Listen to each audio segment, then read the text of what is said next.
বাংলাদেশের মেয়েদের আজ গুরুত্বপূর্ণ ম্যাচ রয়েছে। যেই মেয়েরা বাংলাদেশের ফুটবলটাকে এতদিন তরতাজা করে রেখেছিলেন, বাহরাইনের বিপক্ষে এএফসি এশিয়ান কাপের বাছাই পর্বের ম্যাচ খুবই ইন্টারেস্টিং।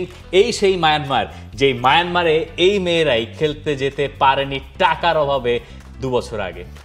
এবার আসলে সেখানে টাকা পয়সার কোনো অভাব হয়নি এবং কমপ্লিট একটা প্রিপারেশন নিয়ে কিন্তু আপনি এবার মায়ানমারে গেছেন। এর আগে আমরা দেখেছি একটা ট্রাই নেশন টুর্নামেন্ট আসলে বলা ঠিক না, 3টা ম্যাচ হয়েছে 2টা দলের মধ্যে, সেখানে জর্ডান এবং ইন্দোনেশিয়ার সাথে বাংলাদেশ ড্র করেছে। এটা কিন্তু বাংলাদেশের এই ওমেন্স ফুটবল টিমের জন্য একটা প্লাস পয়েন্ট এবং এই ওমেন্স ফুটবল টিমটা কিন্তু এখন একটা নতুন শেপে চলছে। এখানে আপনি বেশ কয়েকজন গেল 1 দশক ধরে বা 6-7 বছর ধরে বাংলাদেশের হয়ে যারা খেলেছেন তাদেরকে আপনি খুঁজে পাবেন না। পিটার বাটলার এখানে হচ্ছে তার জায়গায় তিনি স্ট্রিক থেকেছেন, সে কারণেই সাবিনা নেই, মাসুরা নেই, কিন্তু তাদের জায়গায় যারা যারা সুযোগ পেয়েছে তারা all day to day improve করছে। জর্ডান ইন্দোনেশিয়ার ম্যাচের ক্যাম্পেইনেই তারা প্রমাণ করে দিয়েছেন যে আসলে তার রিপ্লেসমেন্ট নয়, তাদের আলাদা তাদের নিজস্ব জায়গা রয়েছে বাংলাদেশের এই টিমটাতে। এবং এই এশিয়ান কাপ বাছাইয়ের ক্যাম্পেইনটা কেন এত ইম্পর্টেন্ট, কারণ এই এশিয়ান কাপ বাছাইয়ের ঘটনাবলী শুরু হয়েছিল ওই জানুয়ারি মাসের সময় থেকে, একটা দীর্ঘ সময় গিয়েছে। কারণ এখন this is the proving ground for Peter Butler, যে এত ঘটনাগুলো ঘটেছে তার ডিসিশনগুলোকে শেষ পর্যন্ত সম্মান রেখেই ওই টিমটা তাকে দেওয়া হয়েছে। এটা তারই টিম এবং আমরা বিশ্বাস করতে চাই যে বাংলাদেশ যে 2টো সাফ জিতেছে সেখানে অবশ্যই ওই সাফ জয়ী দলটার ক্রেডিট রয়েছে। একই সঙ্গে ওইটার একটা এভলিউশন আমরা এই এশিয়ান কাপ বাছাইয়ের ম্যাচগুলোতে দেখতে পারবো, যেটা অস্ট্রেলিয়াতে পরের বছর হবে। সো বাহরাইনের সঙ্গে ম্যাচ খুবই ডিফিকাল্ট হওয়ারই কথা, কারণ বাহরাইন সম্ভবত র্যাঙ্কিং এ এগিয়েও আছে বাংলাদেশের চাইতে।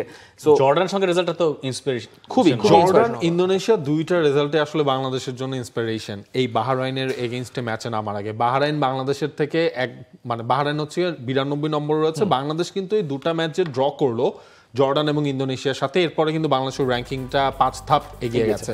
ওই 2টা ম্যাচের আগে আপনি খেয়াল করেন বাংলাদেশ কিন্তু ইউএইর সাথে 2টা ম্যাচ খেলেছিল, সেই 2টা ম্যাচ হেরেছে, কিন্তু ম্যাচের ওই কিছু বড় স্প্যান বাংলাদেশ কিন্তু খুবই ভালো ফুটবলটা খেলেছিল, যেটা পিটার বাটলার ওই নতুন টিমটাকে নিয়ে আসার পর ওটা ছিল প্রথম মিশন। হ্যাঁ, বাহরাইন টাফ টিম, বাহরাইনও আপনার হচ্ছে এর আগে লেবাননের সাথে খেলেছে, তারা খেলেছে ইউএইর সাথে এই টুর্নামেন্টটা শুরু করার আগে।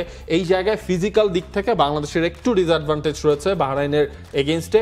তারপরও বাংলাদেশের মেয়েরা তো এখন একটা টিম হয়ে খেলছে, এটা তো যে কোনো কিছুই বদলে দিতে পারে। পিটার বাটলার কি বলেছেন সেটা আমরা পিটার বাটলারের কথাটাই আমরা শুনে নিই বড়। পিটার বাটলার যা বলছেন, I would never dismiss our chances of actually qualifying. We're a young team.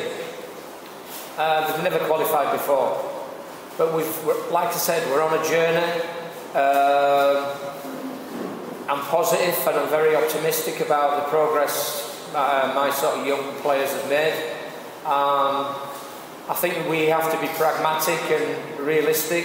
Square pegs, square holes, round pegs, round holes, and be honest with ourselves and say, can we qualify out of this group? The answer to that is, if everybody brings their A game, I think we can. খুবই গুরুত্বপূর্ণ একটা line যে আমরা কি qualify করতে পারবো। তিনি বলছেন যে যদি প্লেয়াররা তাদের সেরাটা দিতে পারে তাহলে সেটা সম্ভব। তার মানে তিনি সেটা বিশ্বাস করেন যে এশিয়ান কাপে বাংলাদেশে খেলা সম্ভব প্রথমবারের মতো। এই জার্নিতে হচ্ছে বাংলাদেশ প্রথম, তিনি এটাও বলছেন যে এবং প্র্যাগম্যাটিজমটা প্র্যাকটিস করা দরকার এবং এটাই হচ্ছে কথা যে এই গেমটা আপনি যদি দেন সবাই 11 জন এবং প্লাস সাবস্টিটিউটর এই গেম দিলে মানে এনিথিং ক্যান হ্যাপেন। এই গ্রুপে আরো যারা যারা রয়েছে মায়ানমার রয়েছে, মায়ানমার কিন্তু এই গ্রুপে সবচেয়ে স্ট্রং এবং র্যাঙ্কিং এ এই গ্রুপে সবার উপরে রয়েছে, 50+ র্যাঙ্কিং মায়ানমারে। তুর্কমেনিস্তানের থেকে বাংলাদেশ বেটার ফুটবলটা খেলে, তুর্কমেনিস্তানের র্যাঙ্কিংও বাংলাদেশের থেকে পিছিয়ে।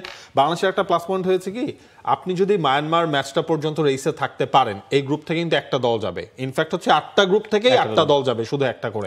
বাংলাদেশের জন্য ওই লাস্ট ম্যাচে সব উজাড় করে দেওয়ার মতো সুযোগ কিন্তু রয়েছে তুর্কমেনিস্তানের এগেইনস্টে যে ম্যাচটা। দক্ষিণ এশিয়া থেকে এশিয়া হচ্ছে বাংলাদেশের মেয়েদের টার্গেট। দেখা যাক প্রথম চেষ্টাতেই পিটার বাটলার তাতে সফল হতে পারেন কিনা। সেই মিশন শুরু হচ্ছে আজ থেকেই। For more updates, subscribe to our YouTube channel and click on the bell icon. Follow us on Facebook and Instagram. Download T-Sports app to enjoy exciting games and highlights. Visit tsports.com.